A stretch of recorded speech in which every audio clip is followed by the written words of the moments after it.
You might never get another chance to catch this. In case you're wondering who's the realest, the name of the winner. The Dream 3 Podcast, episode 34, with our friend D. Bland, Dujunnea Bland at Not Bland 21. Neil can't make it today, but we're talking the NFL draft, the USFL, and hey, maybe even some NHRA. Let's get after it.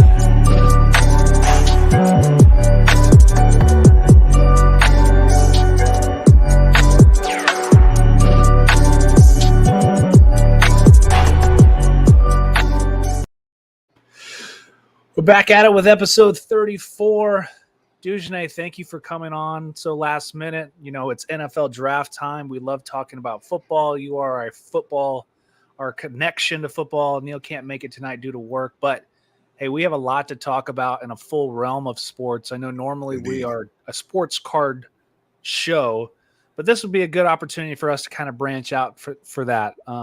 Obviously, let's kind of start off a little off topic of something that we don't cover a lot of. NHRA Houston was this past weekend, the final event at Houston Raceway Park in Baytown, Texas, a staple in the NHRA schedule for the last 36 years.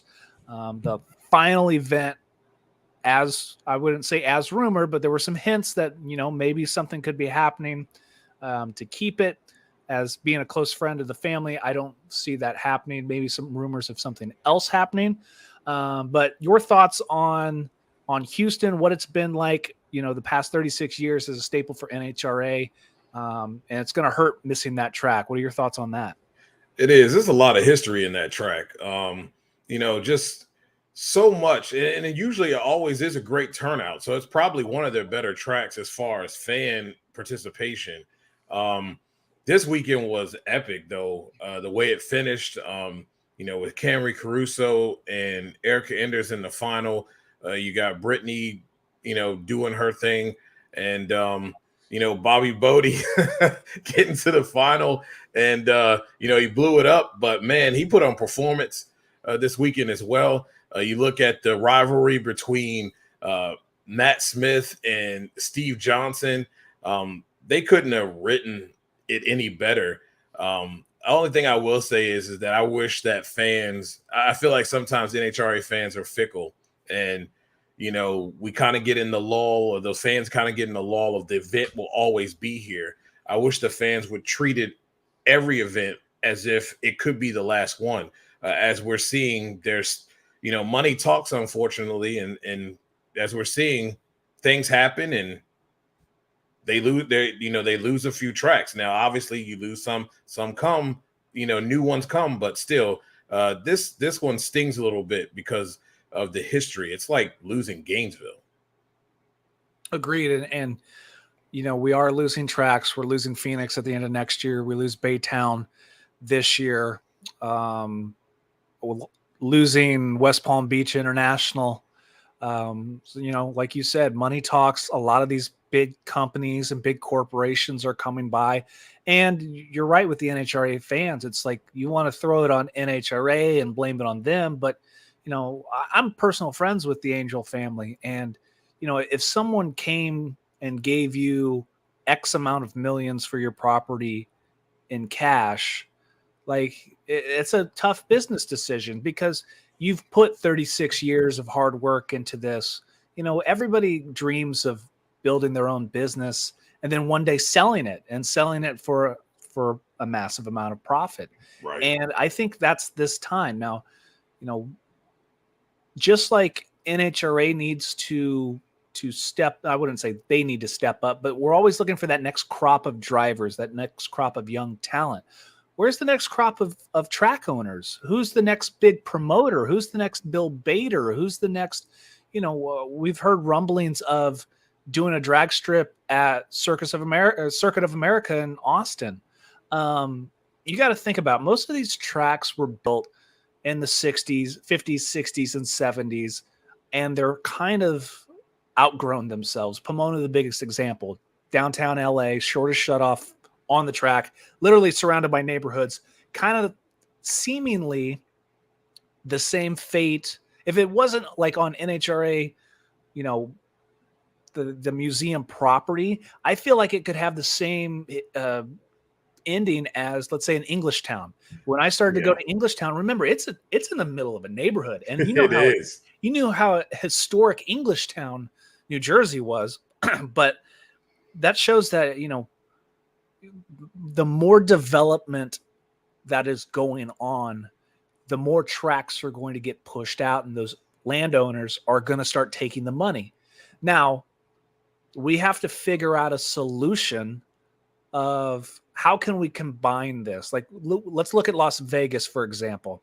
You have the NASCAR track and the drag strip almost as one, right across the street from each other. Charlotte the same way. Think of any Bruton Smith track, Bristol. They're so close together. Absolutely. Now you think of tracks like Topeka, Baytown, Gainesville kind of stands alone because it's out in the middle of nowhere, but it is. The bigger you can put it next to something, it makes it a multifaceted complex. You got to think of everything like a complex now: a dirt track, an oval track, a drag strip, a drift track, something that can be multifaceted where it's not just Maple Grove. It's not just a track out in the middle of a cornfield. Right. And I mean, look at what the Texas Motorplex has done as far as, you know, they've had live acts there. They've brought some events, you know, some other events like Funny Car Chaos and other things, but they've also brought live acts in to kind of help supplement that, and that draws people in. I'm not saying you got to go gimmicky, but I do agree with you. You know, the days of having a track out in the middle of nowhere, you know, especially when you see cities that have kind of bulged out and kind of covered these tracks, you know, it doesn't really work. And if you're able to use it as a venue that can be used for multiple things, you know, you kind of get more bang for your buck in that regard. Yeah. And hopefully, you know, we get some new people with some new ideas. It was great to see Kenny Koretsky and the Koretsky family stepping up and buying Maple Grove. It's always great to have racers owning race tracks. Absolutely. The Franklin family who owns Virginia Motorsports Park. They do a great job. I'm wishing, and I think we can all agree on this, NHRA is one of their biggest fault is the great promotion. There's not a great promoter. The biggest thing that I have a problem with is the promotion of the sport is the explosions, is when things go bad. Yeah. And there's so many other things to promote the sport, you know, family friendly, kids under 12 free, every general mission ticket's a pit pass, but the explosions, the stuff like that, it's part of it. Yes. But it's not how you promote the sport. You think of Bill Bader. Bill Bader is probably one of the greatest track promoters of all time. The fireworks, that especially for Night Under Fire, the greatest one-night drag racing event of all time. If you've never been to Norwalk, Ohio for Night Under Fire, August 6th, we will be there. It's amazing. Fireworks across the track. Everybody's wearing tuxedos down on the starting line. You know, they're not just racing, you know, funny cars and dragsters, but donks and willies and all kinds of, like, make it a show. Because remember, we are racing as competition, but why did people pay money? They want to be entertained. Exactly. So how can we entertain them? Well, I think they're missing an opportunity right now. I mean, you got one of the biggest, you know, biggest names out of NASCAR owning a team in your sport. I think you got to do more than just talk to them every race. You know, now that they've won 2 races with Matt Hagan, and I mean, we understand the dynamics there, but he was smart enough, and along with Matt Hagan, and you know, his really prowess of, you know, being there for his guys, having all of his guys come over and have this thing roll the way it has. I think they could do more with that. But you got to step into the 21st century. I mean, you know, we're kind of stuck back, you know, when I was a kid in the 80s. Like, I still think we kind of are stuck in that reminiscent stage. And although we are thinking about all these new drivers, but as a sport and the promotion side of it hasn't moved forward. You know, I think it also helps if you stop. I think it's a good thing, or would be a good thing, if they would stop doubling tracks. And this is the reason why. Let's say you have a venue, and I'll use my home track, Maryland International Raceway, MIR over there at Budds Creek. They used to run IHRA events. If you popped in there and put on a show at a racetrack like that, I don't know what it takes to get that type of stuff done, but you also grab a new, set of fans. You have a big turnout. Sometimes doubling up at some of these places, some people may not come for one of the events because they're not interested in doing it twice. So, and then it's in a obscure area, so it's not easily traveled for people who live abroad, outside of that area. So you don't always get the big turnouts. I'm not saying, like I said, I'm not saying get gimmicky, but you got, like the NBA, for instance, when they moved a couple teams into some markets that were not like Oklahoma City, you've got to test these markets. And I say wherever these tracks are. I mean, I don't know about, I like Valdosta a lot, but I don't know about as far as the shutdown, if that would be conducive. Obviously, when you look at the facility, it has a big parking area. Stands, they'd have to upgrade on visitor side.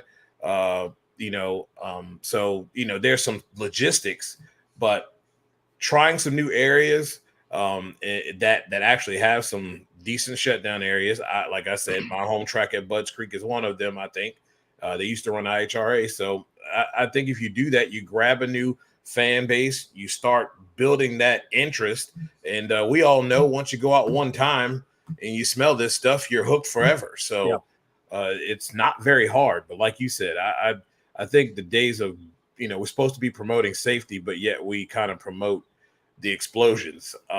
There's so much more to it. And we saw that this weekend with just the tuning aspect of things, how close things were, the ability of these drivers having to pedal these cars at a blink of an eye to get them to recover. And there's a technique to that, but to watch that and to watch guys win that way, there's so much more to what's going on out there on the track. Mm-hmm. I definitely agree with you on the doubling of the track. Biggest examples, look at Charlotte. We go to Charlotte twice. We have the 4 wide in the spring and the nationals in the fall. And either one of those is terribly attended. Reason being, you just think of Charlotte. How many NASCAR races there? How many dirt track races are there? And they're just so inundated with racing. It's just like you can't keep up. Right. So it's not even a bad idea that, let's say you go, one Vegas, one Charlotte. We're not doubling tracks, but maybe there's a certain couple of tracks where you have, let's say, an NFL draft, or you have a NBA draft selection, the ping pong roller. Say, hey, Maryland International Raceway gets it this year. US 131 gets it this year. Tulsa gets it, this year, and have a draft that way.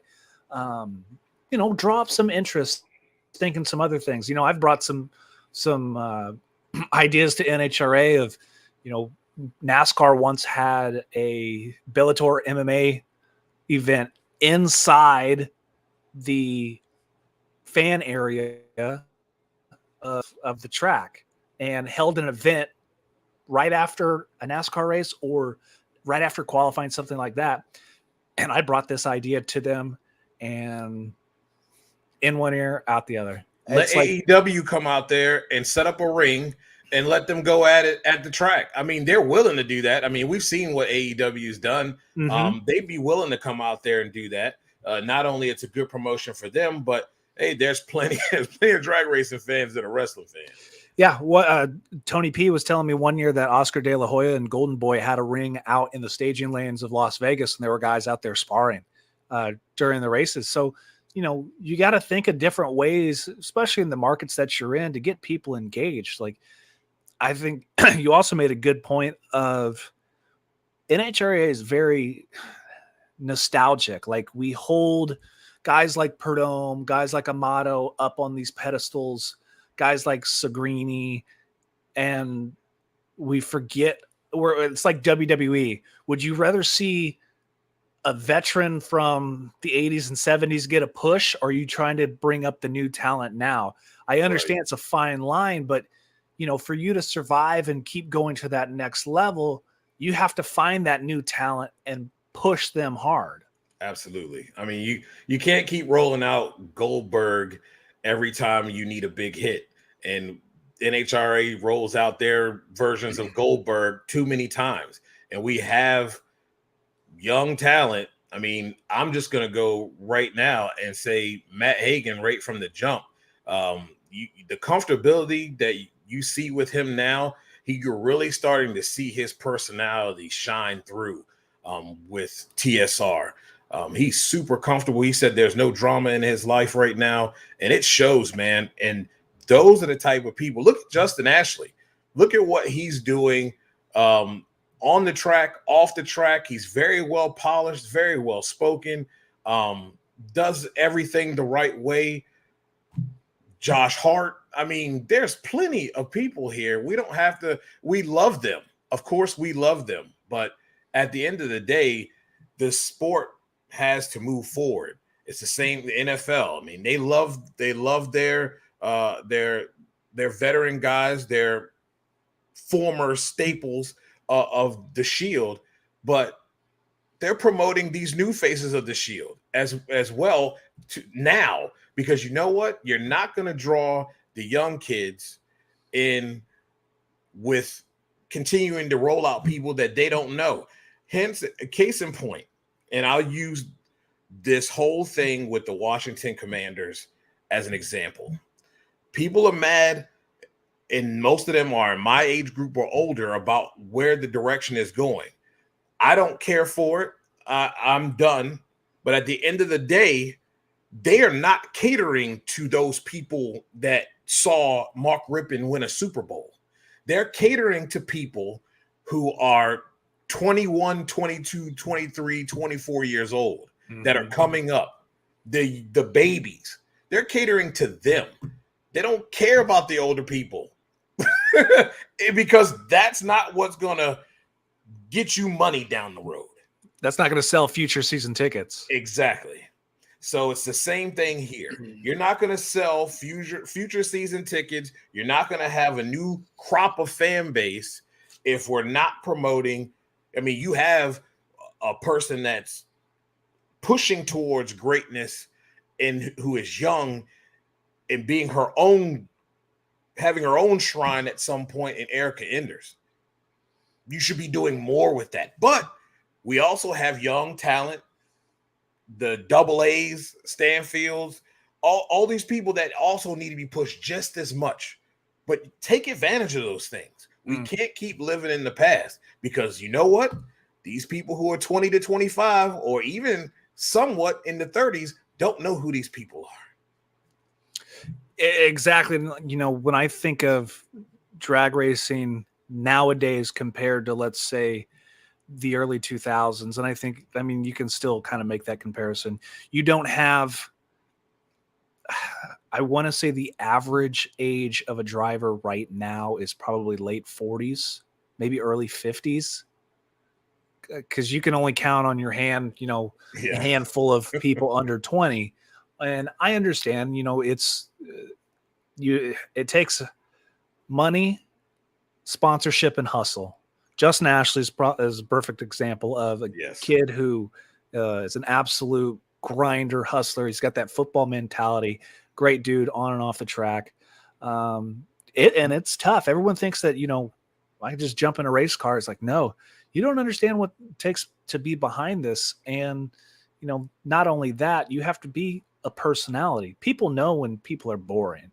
But if we look back at Houston this past weekend, you have two in Cameron Caruso and Bobby Bodie that, showed they're in great equipment. Even Bobby Bodie's, their equipment has gotten better throughout the years. And Tim Wilkerson's help and proved this weekend that, hey, this is a next crop of stars. Even though you have the Ericas, the Matts, they're kind of in that tweener stage where Matt's been around for, he's been around for a hot second. You know, there should be some young kids coming up and fighting kind of the way that the Hagans are to like a Cruz and a Force. Right. So this is your opportunity now, like we've been saying, to push those young cats, finding those rivalries. And I think we kind of found some of that this weekend, especially in the pro stock category.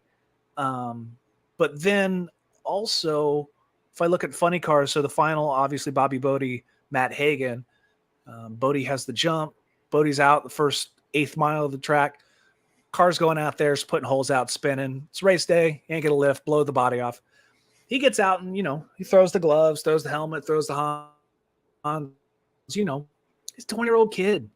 Show some emotion. And then you just read the comments and the crap of, oh, he's childish. Oh, he's like, last I checked, you never walked away from any nitro funny car explosion. You just wrecked your family's race car, or you just blew up your family's race car trying to win.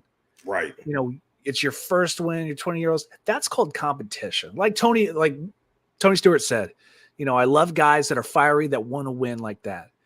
And I think Wes Buck had a great post of, or Brian Loans had a great post of, you know, kind of like these old timers. Oh, we praise the guys who used to, you know, like the debauchery of Jungle Jim and the guys who used to run drugs in there. And we used to call those our heroes. And a kid throws his gloves after he loses and wrecks his car, and he's a spoiled problem child. Yeah. Like, no, that's competition. It's like, people want drivers to be people, but don't you dare act out of line.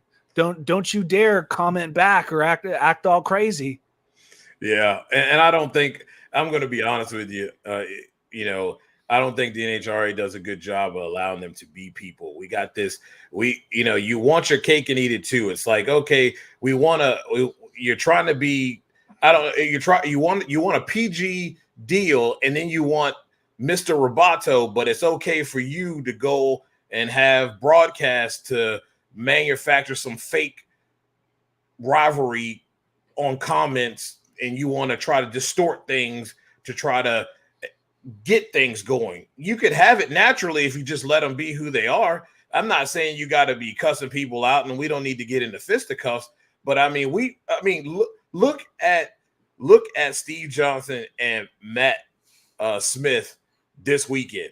My man went over there when he had the trophy, and Matt went by. He looked right at him, and you know, who knows what was said, but there was some trash talking going on, and he was gloating right in his face. Matt just looked over and smiled. That's what I want to see. That's realness. We don't need this Mr. Roboto made up stuff. That's not going to ever work, and it's never going to catch fire at all. You don't have to govern these guys. You know, they have a set of rules. You know, obviously in the heat of battle, there's going to be some F-bombs, and there might be a few cuss words flown out there. But at the end of the day, let them be people and let the rivalries be natural, because I'm telling you, everybody out there between classes don't like each other. Okay. Yeah. And that's okay. For sure. And like I always think that, you know, a lot of people are so sponsorship worried and or sponsorship hand tied that they don't want to say the wrong thing. You know, if you're a Steve Torrance and you're not sponsored by anything and you're floating the bill and you can say whatever you want. Exactly. There's not a lot of teams like that, but that doesn't mean, you know, you can't express how you feel.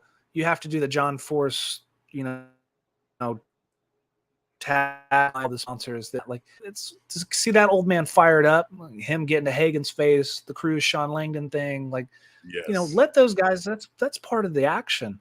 I will say one thing that I feel like when I go to the track, when I'm at the track, it's like, you know, qualifying Friday, Saturday, you know, on track, out of the track, you know, we're all there having fun, you know, take care of each other. Sunday come race day, if it's your boys against my boys, we're trying to F you up. That's 100%. Like, you're trying to take food off of my plate, I'm trying to take food off of yours. My 2-month-old son needs a college fund, so I'm trying to come get that money. And yeah, it's going to get heated, but there's a certain team out there, and we talked about it last night, that you want to take it personal, you want to take it back into the pits and do some off-camber things. Like, that's Bush League, and it puts you out in your own space. And you run into the wrong team, you should get dealt with. Like, you want to be a track bully. Everybody wants to be the bully until the bully gets stepped on. Exactly. And you run into the wrong team. Like, a perfect example. Everybody wants to mess with John Force. I wouldn't say mess with, but you know why nobody retaliates to Force? Because John will throw hands at the drop of a hat. Everybody forgets that John's a fight. John is a scrapper. Like, if you wanted to go into a dark alley and needed somebody, John Force is your dude, not Matt Hagan. John Force get these hands. Yeah, John Force would be that Motor City Dan Campbell biting kneecaps off. I'll tell you that, man. He's a scrapper through and through. He is. But the rivalries that we got, and fans just enjoy people being people. Like, I hate it when Cruz rambles through the sponsorship list. Like, I tell him all the time, just switch it up, man. Just tell nobody and do an interview in Spanish just for the Hispanic people. Like, yes, just that would be fire. Like, don't even answer the question. Talk about the Raiders or something. Like,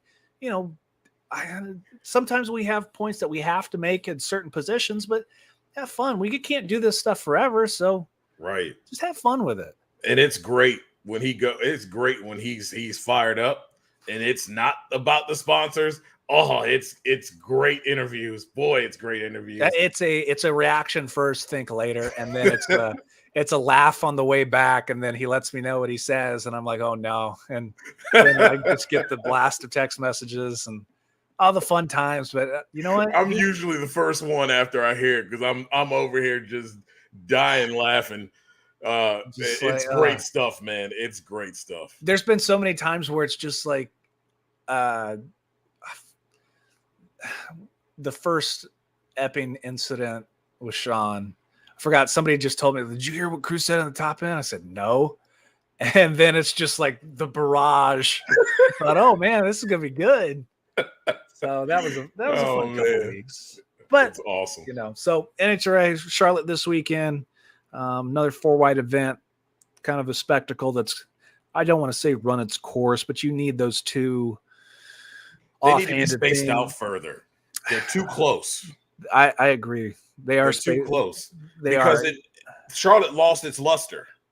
You got Vegas, and now because Vegas is so close, either one could, Vegas is going to come first, so that's going to be the hot one. And then if anybody was ever going to travel to Charlotte, which you should, it is one of the Taj Mahals of drag strips, but it loses its luster. If you had it further down the road, people will be hungry for it again.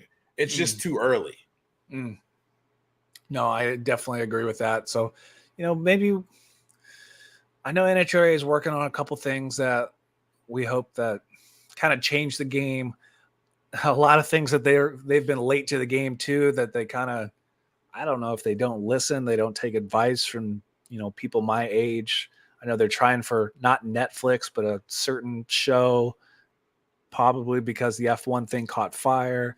The trading card deal, if you still think about it, we are still the only national sports league that does not have a trading card deal. I mean, hell, Jackass has their own boxes of trading cards now. And another thing to help the sport, that helps young kids know who these people are. Helps the sport, helps younger drivers, helps you want to know not just who the drivers are, who's Ryan Elliott on Cruz Petrogon's team. I know who he is, but the average person unless does you're not. Super hardcore fan, who's Greg Lynn on Justin Ashley's team? Like, yes, you need these different avenues to where it's not just about the cars. It's about the people who drive it. It's the people who work on it and spend the hours all day, all night, 215 days a year working on this thing, slaving and grinding, that you don't know the guys on our team who have spent 25 years doing this. Yeah. You just see the hotshot crew chief and the driver, and that's all you know. Exactly. That's all you know. At least even the offensive linemen get some TV time. It's like those boys are the offensive linemen, boys and girls are the offensive linemen of the car, and they don't get nothing. So that's where you need a guy like John Madden. So John Madden loved offensive linemen because he was an offensive lineman. Exactly. Or, Brian and Tony are great. Why not add a Lee Beard to that mix, or some sort of former crew chief or crew member that can really get down and into it? Who knows these guys? Exactly. He doesn't have to be, a Hall of Famer, a guy, no disrespect to Lee, but not Lee's age, but maybe some guy who had, done it for 10, 15 years and know the guys out there. Right. We're trying to get into it. Speaking of, just random thought off the top of my head, did you know Bruno Massell played college football at Iowa? What? Yeah. I had no idea. Yeah, I knew because he's ginormous and super jacked, but yes, I did notice that. He played either linebacker or safety at the University of Iowa. Wow. Yeah.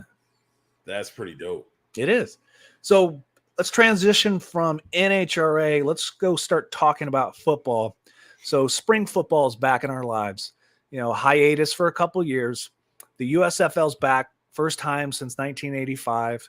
I love football. I can never get enough football. Me too. Now, every spring league's going to have their issues.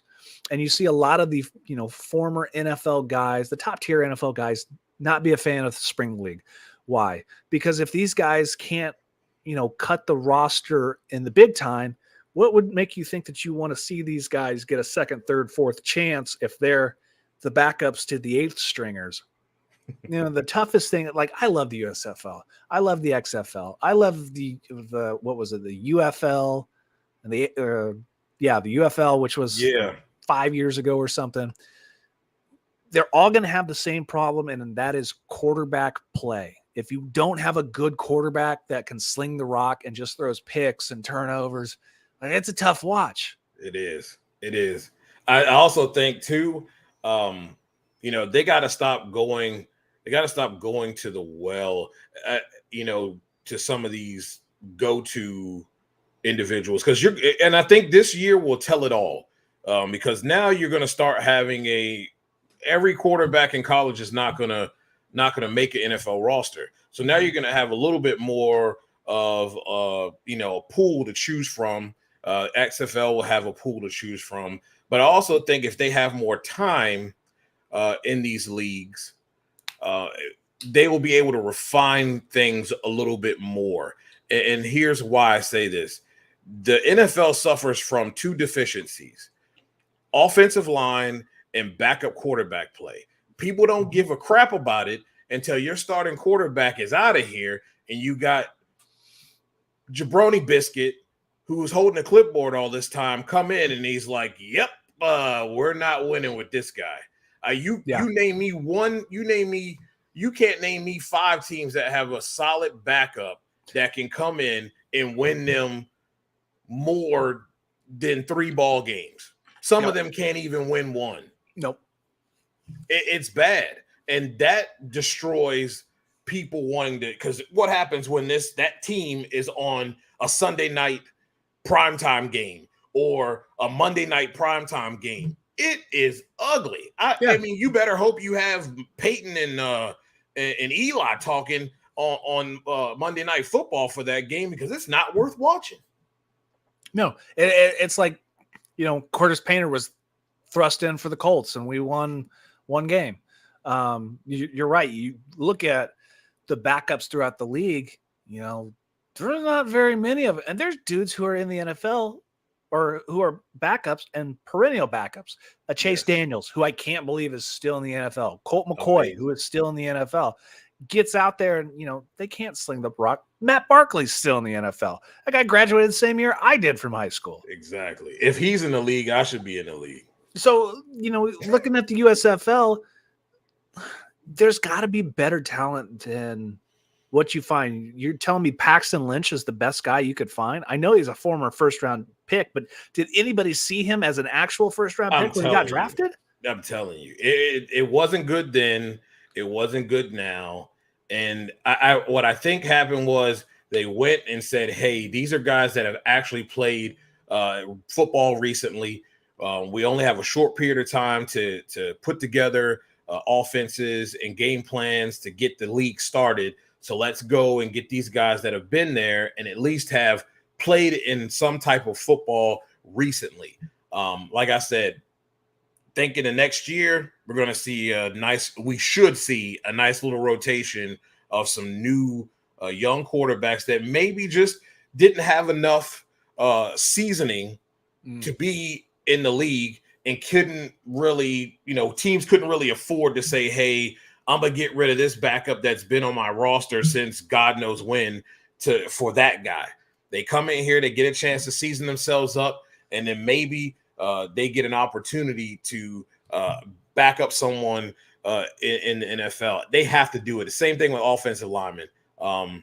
This whole thing, there's certain positions that if tackles, if a guy goes down, dude, your quarterback, you either want to tighten that offense up, or it ain't gonna be but a matter of time, and your quarterback's gonna be either tapping or he's gonna be out of there on a cart. Andrew Luck.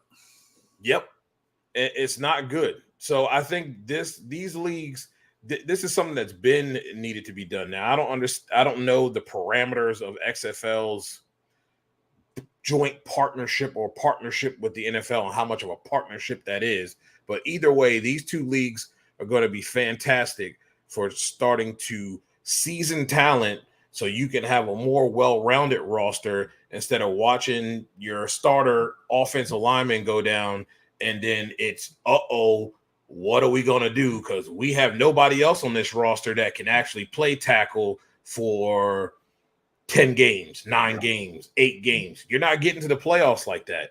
And I think it would improve the quality of the NFL. It gives us more football to watch, analyze, and enjoy. Now, we're not saying at all that there's not good players in the USFL. I can pick 2 or 3 guys on each team that I think would be great additions to any NFL roster for camp. Indeed. I mean, the Bandits have a great running back.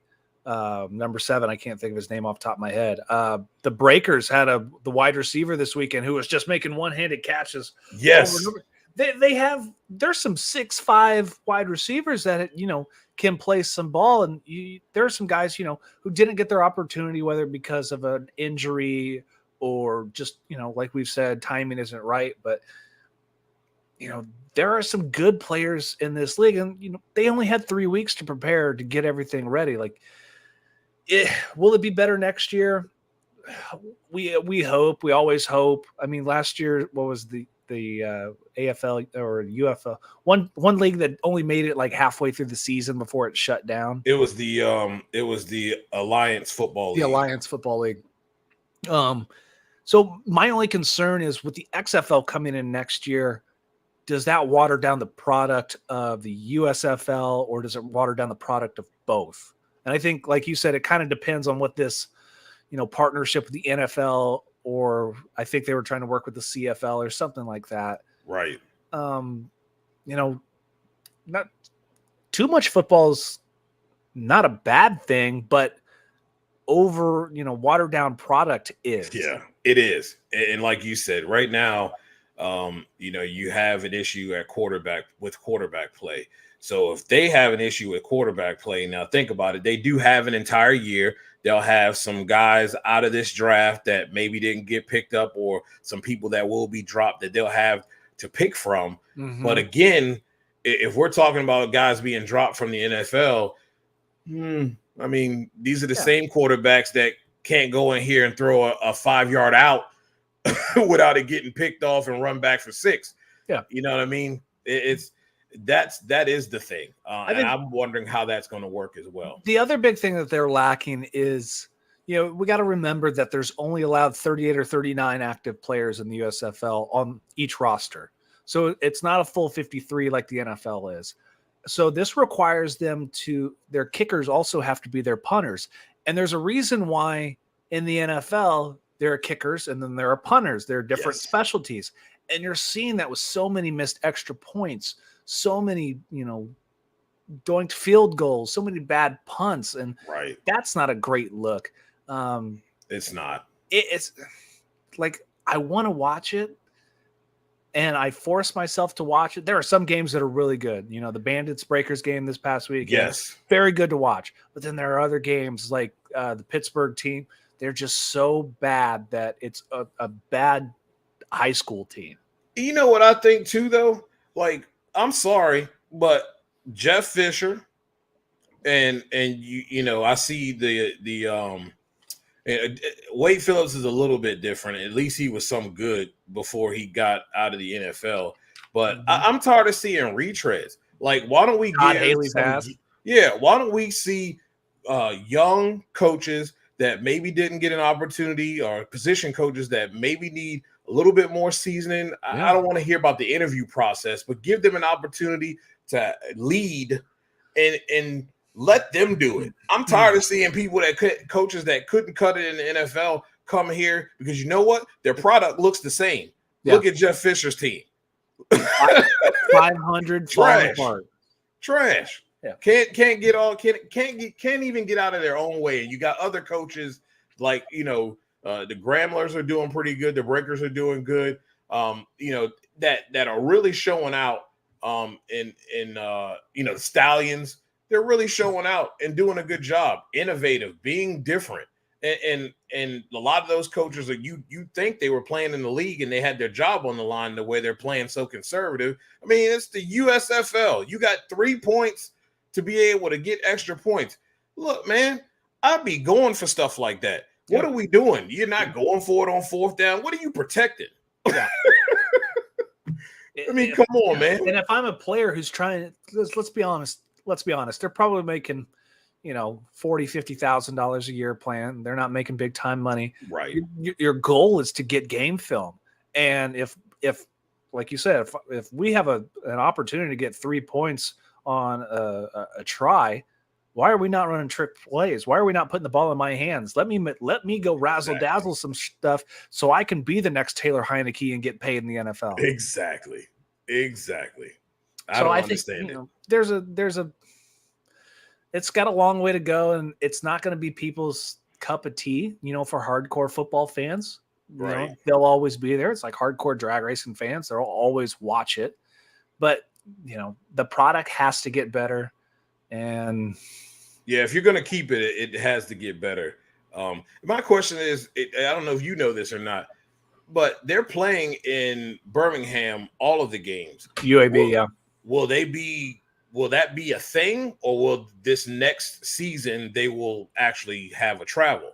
I think the goal is for the next season to have the travel because it was put together so late and timing. And this was smart though. I think it's smart. Absolutely. Keep everything central. It keeps your costs down. It really does avoid what happened. Now, don't get me wrong. COVID really hurt the Alliance Football League because I thought that their product was really good as well. Mm-hmm. They had some really good ideas. The fan interaction with the app, all that stuff was really cool. I think COVID hurt them, but it probably would have helped them as well if they did what USFL is doing and playing centralized for a little bit and then the next season broadening out. No, I think that's a great idea. What the USFL is doing right now is keeping everything in Birmingham located. Does it look bad on TV with nobody in the stands for some games? And then like the night games are obviously not full, but I mean, the first game of the season, the stands look pretty packed. It did 3.5 million viewers. Yes. So it's not like people aren't like trying to watch. If tickets are $10 and I'm in the Birmingham area, I'm buying game tickets all day. And it's very clear that Birmingham loves their team. When they play, when the Stallions come out, when the Stallions play, and it's their game. That stadium was pretty loaded. I mean, it wasn't packed, but they had a good group of fans that come out every time the Stallions play. I think another smart thing they're doing is kind of this Hard Knocks-ish type TV show, kind of behind the scenes. I think if you're not, what's it called? Call it a promotion, call it, people always want to see the inside of the NFL, the inside of the draft room, the inside of drag racing, a Formula One, get behind the curtain and see that. People yearn for that stuff. You got to make that content, and USFL putting that stuff out, that helps. That helps. Even though the guy's getting cut over, a piece of pizza instead of a salad, like, guess what? Everybody was talking about it. It's all over Twitter. It's, there's no such thing as bad publicity. No matter what happens. Ask Jerry Jones. Yeah. Yeah. So let's switch topics for the final topic of the night. Let's talk the NFL draft. It is NFL draft week. Starts Thursday. It was round 1. Friday is 2 through 4. And then Saturday's 5 through 7. So we heard all year about the talent in this draft class has been kind of almost subpar, medium level. Wouldn't say big names, but it feels like over the last month, I don't know if you felt it, but it seems like this draft class has been elevated. Yes. I don't know if people are hiding talent, trying to, throw some smoke screens or whatever, but it seems like out of nowhere, now we're going to have, 6 quarterbacks in the first round, when everybody was saying during the beginning of the college football season, there's not a good quarterback in this draft. Exactly. It's wild to me. I'm a Senior Bowl guy, and I thought Malik Willis did a decent job of, I always think if you're a player, that's the game you want to play in. It seems like guys who go through the Senior Bowl always end up elevating your draft status. It is some of the biggest names are out there, Drew Rosenhaus's of the world, that, you have coaches out there, people come out of the way to come see the practices in the game. And I feel like those individuals always seem to take their stock. You didn't even know the guy. And then next thing you know, we're talking about him being in the first 2 rounds. It's going to be interesting, though. I do agree with you. It's like, and I still feel that way. I don't think there's there's not a sure-handed quarterback that can start week 1, but they're going to do it. Mm-hmm. They're going to draft somebody that high. You have to put them in. Yeah, I really wish, especially if you don't have a guy ahead of him. Likely the guy you're bringing in is better than the guy you have ahead of him, but I'm just like, come on, man. Sometimes we got to let these guys get an opportunity. We put too much stock in where they're drafted. And then I guess, especially with the pay scale now, it's not like you're giving them, any type of big time dollars. They're not getting Sam Bradford money. So Marcus Russell money. Yeah. you can afford to kind of let things, marinate a little bit and let them get their feet wet, especially a lot of these teams they get drafted to, they're getting stuck out there to get their butts whipped. I mean, look at what they did to Sam Darnold. Oh, look at Josh Rosen. Yeah. Oh God. He went from being someone capable of being a longtime starter, and they ruined him. I don't believe it's his fault. It's just the shitty situations he got stuck into. Yes. He was on a terrible Arizona Cardinals team that had no offensive line. He was getting mollywopped week after week after week, and gets replaced, because they bring in Kyler Murray, and then he gets shoved to the back. And then, he's on 6 different teams as a backup because, once you fall out of that starter lineup, it's really hard for you to become a starter again. It is. And if you do get that second chance, like let's say a Sam Darnold who goes to Carolina, you look good for 1 or 2 weeks and then you revert to your old self. That's enough tape people need to see, which for this draft class is going to be very interesting. We're all thinking that Carolina has to take a quarterback. Now, is it going to be Malik? Is it going to be Kenny? Because Kenny's got the the coaching relationship and the owner relationship as it comes to Pitt. Right. But is he better than Malik? Or do you keep, because it sounds like nobody really wants to take their high draft picks. Everybody wants to keep moving back. Or is that an opportunity where you say, you know what, we're going to go get Baker after the draft? I do see Baker moving after the draft. This is my problem with those two quarterbacks. They each have pluses, and their opposite pluses and their opposite minuses. Kenny Pickett is probably the most polished out of all of the top 5 quarterbacks that you're going to take as far as his footwork, how he stands in the pocket, delivers the ball, but you can't deny the intangibles that Malik Willis brings to the table. Mm-hmm. I don't know if his footwork is as polished as Kenny Pickett's, but I'm also going to put him in the category of, if I feel like I can work with him, he's a Lamar Jackson to me. Pass-wise, his mobility-wise, he has the ability to be a Lamar Jackson. Kenny Pickett, he could be an excellent pocket passer. He also could be a dumpster fire. I mean, I think they're blowing up a lot of these, like, why is all of a sudden Matt Corral the guy that I should go get? Haven't you seen his tape? He had some good moments.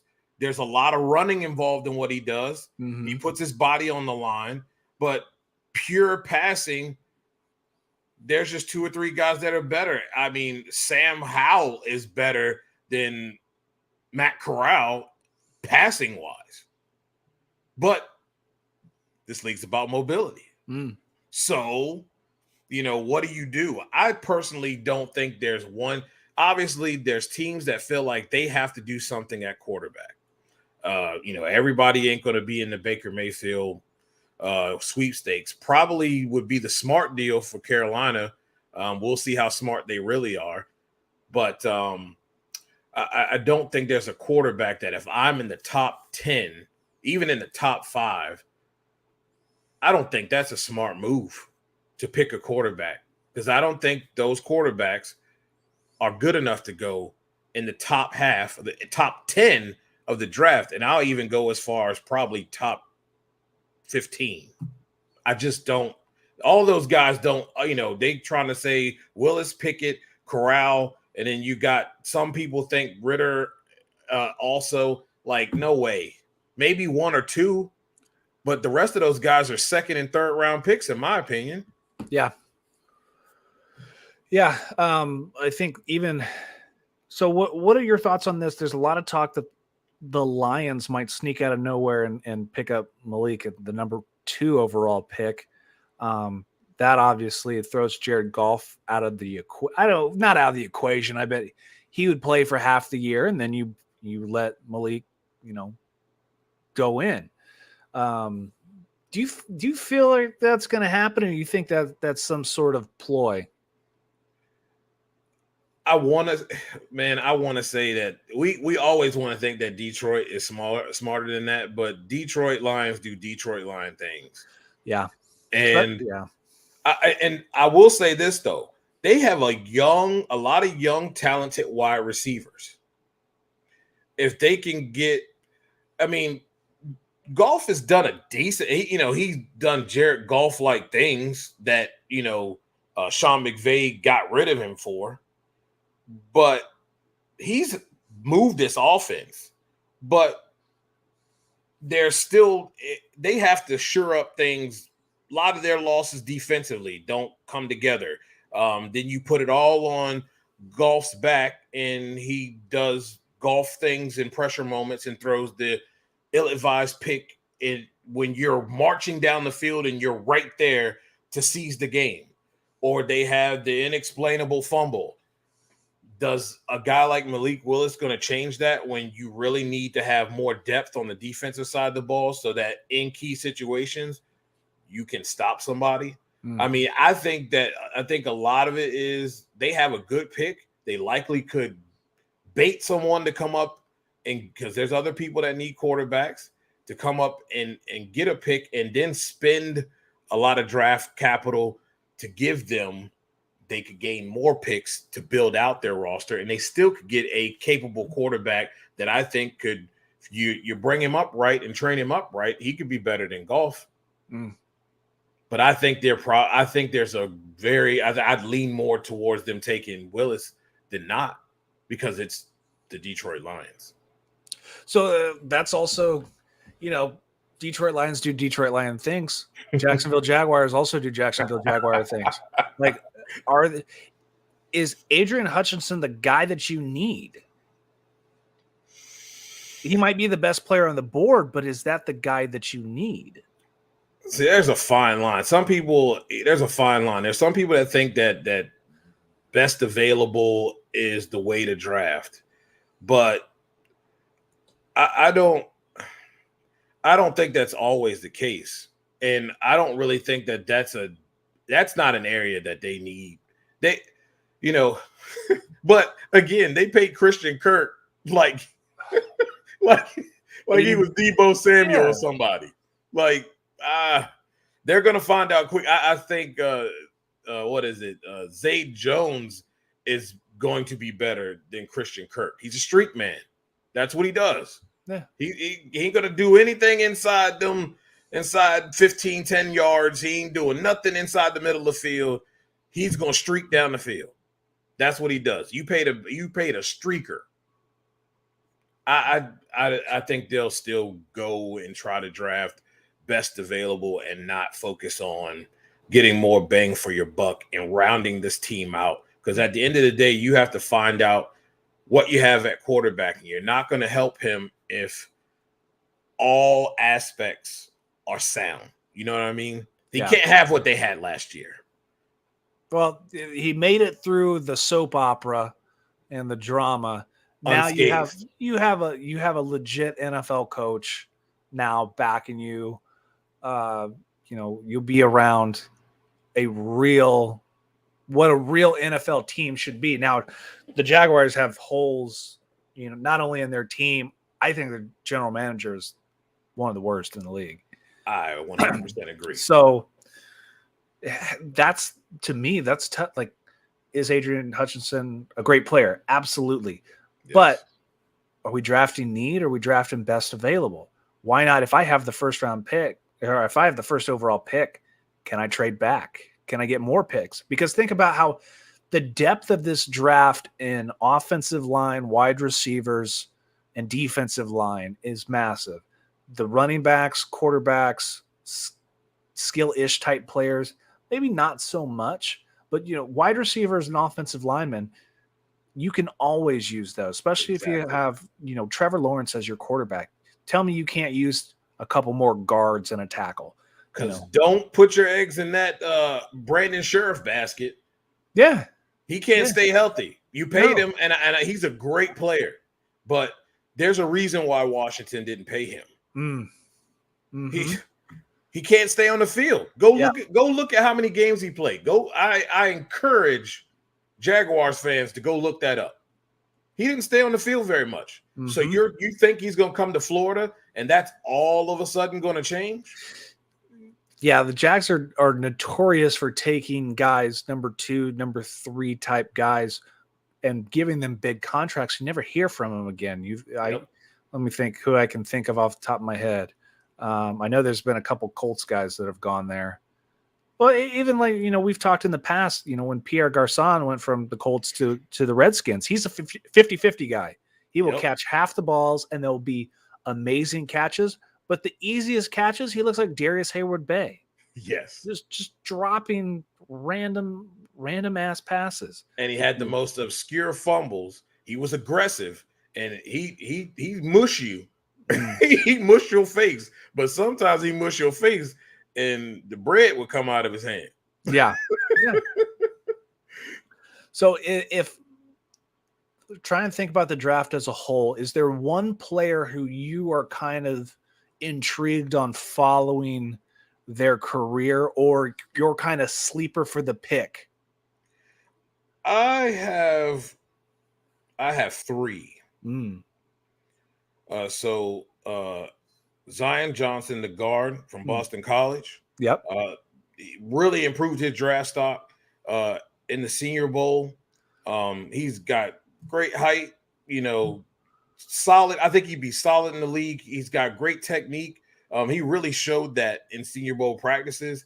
I also like that cornerback, Roger McCreary, the cornerback from Auburn. I like him as well. He's very aggressive, does great job in press man. And my sleeper, he has my last name from Fresno State, Dujunnea Bland. I like that dude. I think he can play corner. He's got some refining to do, but if anything, he definitely can come in and play very well for you in special teams. Yes. And he can be a guy who can be a nickel corner because he's an opportunistic type of guy. If you watched his tape, the guy had some picks and had some really good picks. Hips don't flow like they should, and he has an issue with kind of recovering after getting beat, but he's physical. And I usually am never wrong with guys who aren't afraid to get scrappy and get their hands on a guy and get physical. And Dujunnea Bland is like my really big sleeper outside the fact that he has my last name. So I'm really focused on, and I hope that the Colts can get him maybe mid to late round 2, is Skye Moore, wide receiver out of Western Michigan. I think he's a great, 5'11" receiver, did 1,200 yards with 10 touchdowns. I think the longest was 75 yards. Speedy little receiver, kind of a Cooper Kupp-esque guy. Now, I would love to add him to our roster, but I still think the Colts need to find a big play receiver. Knowing Chris Ballard's style, he's going to take the guys that he's drafted in the past and try to move them up. There are some guys like a Paris Campbell who I can't wait to get rid of because he's just injury prone. Yeah. Offensive line, the tackle from Arizona State. I can't think of his name off the top of my head. He looks good to me. I can't remember. I should have wrote his name down, but that's exactly who I want. Is it Kellen? I can't. Yeah. Daesh Kellen. I know you're talking about. Ooh, James Prather always talking about, the Georgia Bulldogs. I think Georgia's going to have a great NFL draft. I'll tell you that. They will. Now, Bulldogs. and I've talked to James about this. There are some guys that have some red flags with some teams. Now, they do. I don't see so normally I can pick out when a guy's drafted if he's going to be good or not. Right. The biggest catch that I ever saw, that one of the most hyped guys that turned out to be a bust, and I said draft night as soon as he got on stage, absolute bust. Donateri Poe. Yeah. He was drafted 12th overall. I want to say he was 12th overall. I think so. And had a subpar career. Like, didn't work hard, and not who else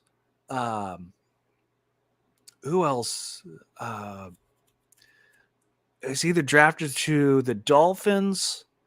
He didn't even make it to the first 3 games of the season before he was kicked off the team and then became a rapper.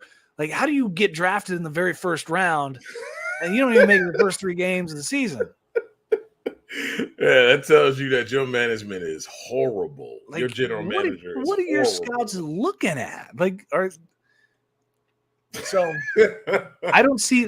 I'll ask you: do you see any future busts in this draft? Let's say early on, like the first 1 or 2 rounds. I can tell you.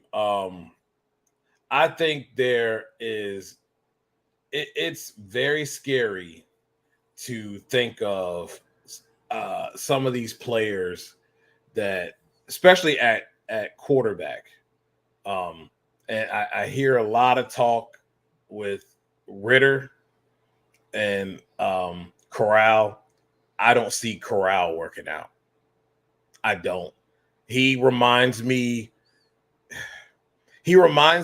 of a Marcus Mariota a little bit. And the reason why I say that is there is a lot of running in his career. I mean, they did a good job of scheming up things. Oh man, they did a good job of scheming up things for him to get him to get the ball where it needed to be. And he has the ability to throw the ball. But in this league, does that work? We've seen these type of guys come in and have that type of ability, and it never works out. Why? Because defenses are a lot faster, and they close the gap quickly. And I don't see him working out. Yeah, you're not in college anymore. You're not playing against kids. You're playing against grown ass men who this is what they do for a living. Not focus on class, focus on football. Now, I'll stick with what James said. I'll go on the record here and say that Hutchinson will be a bust. And I'll tell you my reason. He's overinflated for sure. He's overinflated. And they're comparing him that he's better than the Bosa brothers. Well, look at the Bosa brothers.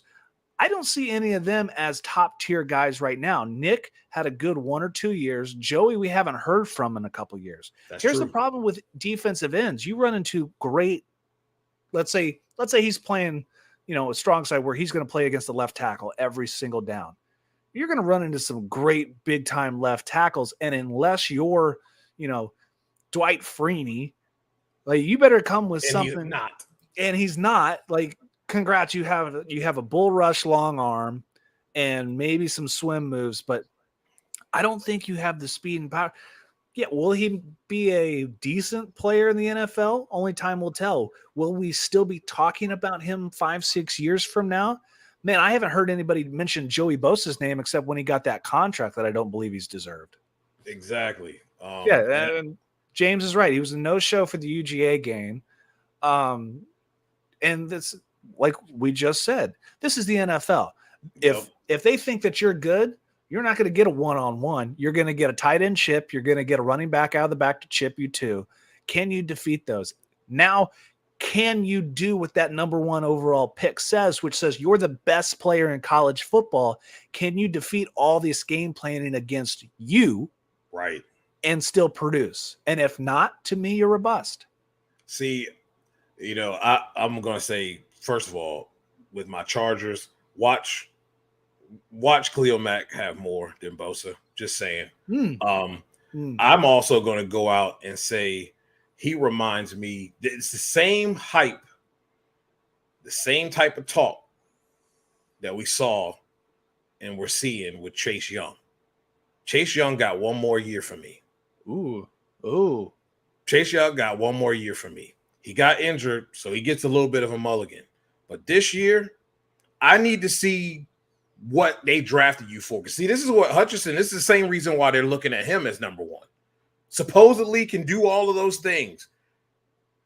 I'm going to need you to show up and show out this year. There's no excuses. And if you don't, then maybe you weren't worth the pick that they gave up to pick you with. I don't, you know what I mean? Because honestly, he hasn't showed that. And I know a lot of people want to make excuses about why, but he hasn't shown that. There's other guys that have been on that defense like Montez Sweat that have been way more dominant than him. He does the Bruce Smith a lot. Way up the field past the quarterback, and he's running back towards the quarterback. By that time, the quarterback is 5-10 yards up the field, first down. Can't get off the field on third down because you're 10 yards behind the quarterback rushing, and they're pushing you right out of the play. Yeah. Hutchinson could be that guy because that, again, like you said, this ain't college anymore. These are grown men. They will bottle all that little moves that they see every week right up. I thought it was pretty interesting. So how his draft stock kind of improved, and kind of like James has said in the comments that, he didn't really produce in the playoff games. congrats. You had a really great Ohio State game. Ohio State, wasn't the greatest year of all time for them. No. I'll tell you who I think this situation reminds me of is Mario Williams. Like Mario Williams coming out of nowhere to that number one spot. And was he a good player for a couple years? Yes. But then he kind of fell off the face of the earth. Yeah. Then you had the Jadeveon Clowney-esque, one big hit for Jadeveon Clowney pushed him up the draft stock. Was he a freakish athlete? Absolutely. But is he, the number one pick that you really, really wanted to invest your franchise in? He played opposite side of a hurt most of the time JJ Watt, who outproduced him. Right. Now I ask you this: Sauce Gardner or Derek Stingley Jr.? Derek Stingley Jr. Me too. I think he's way more of a well-rounded player. Can come up, kind of like what's his name? Landon Collins. Play inside and make tackles, but he actually can cover. Mm-hmm. I like him a lot. I even think that I really think Washington should go with wide receiver, and if Wilson is there, they probably should pick him.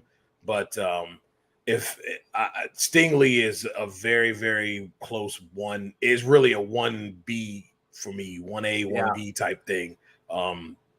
You can never go wrong with having a guy who can lock down out there, especially if you have the front four that can handle it and can really shorten things up. For sure. You think about this day and age in the NFL, and what's his name? Darius Butler had a great comment that, nowadays you need 4 lockdown guys in your back 7. So, you have to have 2 corners that can play man-to-man. You have to have two safeties that basically can walk up and play man-to-man if needed, because if you're blitzing and your guys can't cover one-on-one, and I've seen this, for the past 5 years with the Colts, like you could blitz, you have the Rock Yassines who couldn't cover man-to-man. We had Xavier Rhodes, who was good at times. I even go back to Vontae Davis. Like Vontae Davis was supposedly a great cornerback. That dude couldn't cover one-on-one. Now it's going to be interesting to see what Stephon Gilmore brings to the table, because, all in all, he thinks he's the best player of the NFL. He thinks he's the best cornerback. That'll be interesting to see. He didn't really get a long shot with Carolina, but he produced with the Patriots. So is he worth the 2 years, $24 million? Time will tell. Right. He's getting put into a great defensive situation with, Rodney McLeod playing safety now. The Colts have Kenny Moore on one side, Justin Blackman coming off of an injury. You still have Darius in the middle. And Buckner, like, you have a good defense to play around. That's not the Colts' problem. The Colts' problem is going to say, hey, we got rid of Carson Wentz. Now we're going to have old man Matty Ice sling the rock. Don't even sling the rock. Hand it to Jonathan Taylor 50 times a game. Exactly. And when you're done with that, hand it to Naheem Hines 40 times a game. And just game manage, my man. He's 20, so he can be 27-7, just like Carson Wentz, if he does those things. That is the absolute biggest plus that the Colts have, is they have one heck of a backfield, and that's going to make any quarterback like a Matty Ice or I even say a Carson Wentz that can get the ball down the field and make plays. Just don't screw it up. That's all you got to do. Don't make the ill-advised, what the heck was that, Matt? Why'd you throw that interception? Yeah. The running backs are going to do the job. They're going to wear them down, and you're going to have the ability to go over the top. You're going to have the ability to hit those middle seam routes all day long, things that Matt Ice is good at. So speaking of that, that situation there, and especially Carson Wentz going to the Commanders, like, is that he's going back to the NFC East?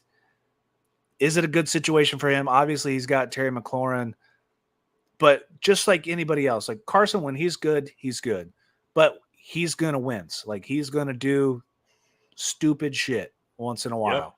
Yep. And that stupid stuff gets you killed.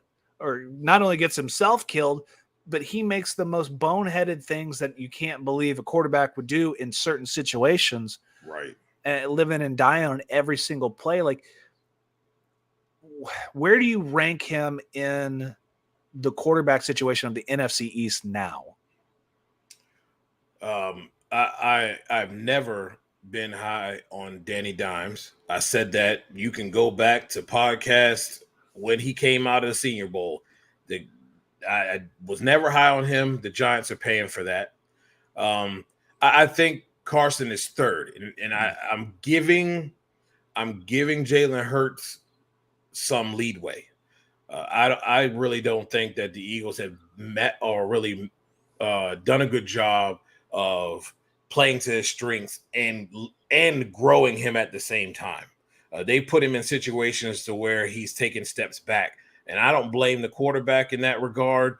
I blame those coaches who are supposed to be coaching up this talent, because we know he's talented. And you have to give the nod to Dak Prescott. He's been, a really strong staple in that division. He makes all the right plays.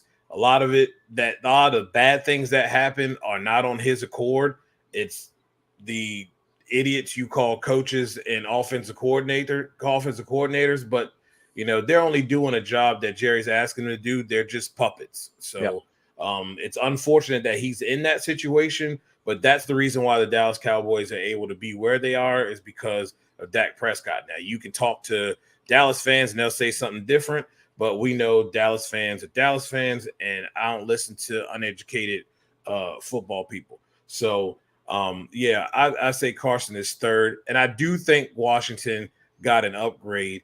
Look, I really enjoy Taylor Heineke's moxie, his attitude, his ability to come in and really galvanize the team. But he's a backup. He's not a starter. He is a very good backup, and that's shown. They gave him 2 years, and he did what I thought he would do. And if you got on the upside of that, then good for you. You know what I mean? You got some bonus stuff, but I think he's a backup, and I really do think they got an upgrade. But again, the 27-7 is good, but you're also talking about a coach that is doing a good job of managing the offense, running game, all of that. Now, because that's what he's going to need. He can't be throwing the ball all over the yard 35 times a game. He's going to throw way more picks than he would in touchdowns. But I think he's definitely an upgrade for a team that really was starving for a true starting quarterback. I think they have the wide receivers, but I also think you need to draft another wide receiver, because those wide receivers outside of Terry are unproven guys. De'Ami Brown, Cam Sims. We've seen we can talk about whether they've had a good quarterback or not. Bottom line is they haven't produced, and they're not one of these guys that are sure in that, oh, your position is locked in. Nah, you got to earn that. And I think they should really look at drafting a very quality, wide receiver in this draft. Mm-hmm. Mm-hmm. Well, NFL draft this Thursday night, first round picks coming at us. Friday, 2nd through 4, Saturday, 5 through 7. Want to thank you, Dujunnea, for taking the time to do the podcast Always once fun. again. We always love having your NFL insight. It's always a great time. If you would take the next few minutes, tell them where they can find you on Instagram, on Twitter, and your podcast. You can always hit me up on Twitter at NotBland21. Follow me there. I love talking shop with everyone. The podcast right there, you see it, the Not Bland Show on Ghostcast. We talk a lot of NHRA there, really trying to push that forward, and give the sport the commentating that it deserves. You can also catch me on the breakdown. We will be having our first show in a while after the draft. We'll be talking Commanders football. We'll be talking about the draft, and we'll be talking about what to expect in the upcoming season. It's going to be fun. I'm looking forward to it. And thanks again for having me on. It's been a blast. Absolutely. Got to thank our sponsors like Normal, MySlabs, MySlabs.com. Buy and sell your slabbed cards, slabbed comic books, and sealed wax for up to only 1% fees. Quit paying that eBay fees of 12 and 13%. Get up off there. Next, got to thank our guys over at Slab Savers, protectyourslabs.com, especially if you have some high card investments like Neil's $43,000 Tom Brady card that he got a couple weeks ago. Holy cow. Yeah. Use code DREAM3 to get 10% off your order. Graded Card Solutions. If you're shipping those cards through the mail, don't just throw it in an envelope. Make sure that you have good stuff protecting your cards. If you use code DREAM15, you're going to get 15% off your order. And our friends at Nation Golf, join the fellowship, nationgolfco.com if you love the old-timey classic golf and keeping that love and alive. Hopefully Neil will be back with us next Monday. We'll see what happens this draft night. Follow us on Twitter. You can listen to us on Apple Podcasts, Google Podcasts, Spotify, YouTube, the Facebook page. We're on Instagram at Showtime Sports Cards and at Doughboy Sports Cards 1. Until next time, we will see you guys later.